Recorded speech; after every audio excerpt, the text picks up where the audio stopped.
Hello दोस्तों, आज मैं आपके लिए एक और सच्ची कहानी लेके आई हूँ। ये कहानी धीरज की है जो देहरादून के बॉयज हॉस्टल में चौकीदारी का काम करते हैं। तो चलिए दोस्तों, धीरज के ही शब्दों में आज की कहानी की शुरुआत करते हैं। हेलो दोस्तों, मेरा नाम धीरज है। ये बात तब की है जब देहरादून के बॉयज हॉस्टल में मेरा चौकीदारी के रूप में पहला दिन था। उससे पहले मैं उसी हॉस्टल में खाना बनाया करता था, पर वहाँ खाना बनाने वालों की संख्या बहुत ज़्यादा थी। इस वजह से आधे कर्मचारियों को अलग अलग कामों में बांट दिया था और मुझे चौकीदारी का काम दिया गया। पर मुझे वहाँ रात को भी चौकीदारी करनी थी। वो हॉस्टल देहरादून के उस तरफ था जहाँ ज़्यादातर जंगल ही था, इसलिए मुझे अपना वो रात वाला काम पसंद नहीं आ रहा था, क्योंकि वहाँ कभी भी जंगली जानवर आ जाते थे। और ऊपर से लोगों द्वारा इस हॉस्टल की जो बातें मैंने सुनी थी कि इस हॉस्टल में रात में भूतों को कई लोगों ने देखा था, और अब मुझे उसी हॉस्टल में रात जाकर बितानी थी। यही सब सोच करके मैं घबराए जा रहा था, पर फिर भी उस दिन हिम्मत करके रात के 8 बजे मैं हॉस्टल पहुंच गया, क्योंकि मेरी ड्यूटी का टाइम रात के 8 बजे से सुबह के 8 बजे तक था। मैं रात के 8 बजे से आकर हॉस्टल गेट पर बैठ गया। उस समय तो सब ठीक था और मुझे अब ऐसा लगने लगा था कि जो सारी बातें मैंने सुनी थी वो सब बकवास है। पर उसके बाद जो मेरे साथ हुआ उसने मेरी राय तुरंत बदल दी, क्योंकि रात के लगभग 11 बज रहे होंगे कि तभी मैंने देखा एक बड़ी तेज रोशनी उठने लगी। पर वो रोशनी हॉस्टल के पीछे से आ रही थी।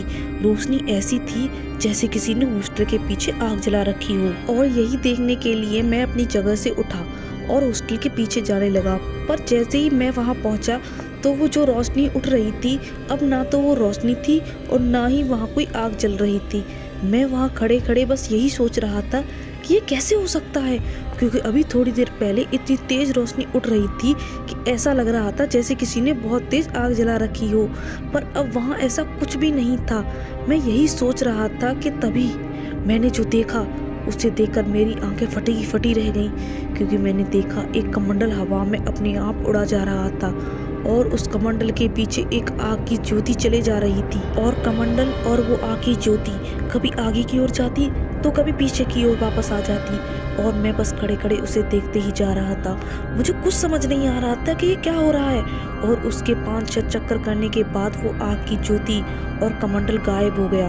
उसके बाद मैं अपनी जगह पर जाकर बैठ गया, पर मैं अभी भी उसके बारे में ही सोच रहा था जो मैंने अभी थोड़ी देर पहले देखा, क्योंकि जो मैंने देखा था उस पर मुझे विश्वास करना मुश्किल सा हो रहा था। पर उसके बाद मेरे साथ जो हुआ, उसके आगे तो जो मेरे साथ अभी तक हुआ था वो तो कुछ भी नहीं था। मैं अपनी जगह पर बैठे बैठे यही सब सोच रहा था कि तभी मुझे एक आवाज़ आने लगी, जैसे हॉस्टल में कोई घोड़ा दौड़ रहा हो।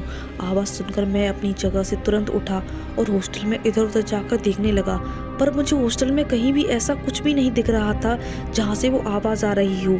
पर मुझे अभी भी वो आवाज़ सुनाई दे रही थी और मैं भी हॉस्टल के हर तरफ जाकर उस आवाज़ का पीछा करने की कोशिश कर रहा था। और मुझे जब वहाँ कोई भी नहीं दिखा तो मैं अपनी जगह पर फिर वापस जैसे ही गया तो जो मैंने वहाँ देखा उसको देखकर मेरे शरीर में डर की एक बड़ी भयानक सी लहर सी चलने लगी और मेरे हाथ पैर डर के मारे कांपने लगे, क्योंकि मैंने देखा हॉस्टल के गेट के पास एक घोड़ा चक्कर लगा रहा था और उस घोड़े पर बिना सर वाला आदमी बैठा हुआ था। और जैसे ही मैं वहां पहुंचा तो शायद उस बिना सर वाले आदमी को पता चल गया था कि मैं उन्हें देख रहा हूं, और तभी उस बिना सर वाले आदमी ने अपना घोड़ा रोका और मेरी ओर अपना घोड़ा घुमा लिया और मेरी ओर आने लगा। पर पता नहीं उस समय मुझे क्या हो गया था कि उसको अपनी ओर आते देख भी मैं वहां से भाग नहीं रहा था। और देखते देखते वो आदमी ने अपना घोड़ा मेरे पास आके रोका और अपने घोड़े से नीचे उतरकर उसने अपनी तलवार निकाल ली। सच बताऊं तो उस समय मुझे ऐसा लग रहा था जैसे वो दिन मेरा आखिरी दिन है, क्योंकि एक बिना सर वाला आदमी अपनी तलवार हाथ में लिए खड़ा था और उसने जैसे ही अपनी तलवार उठाई वैसे ही मैंने अपने हाथ जोड़ लिए और अपनी आंखें बंद करके अपने पैरों पर गिर गया।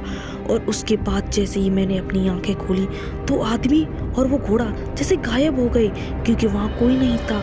और उस घटना के बाद मैंने उस हॉस्टल में 10 सालों तक चौकीदारी का काम किया और मुझे हर रात को वो ज्योति और बिना सर वाला आदमी घोड़े पर आता था और वो मुझे हर रात दिखते थे।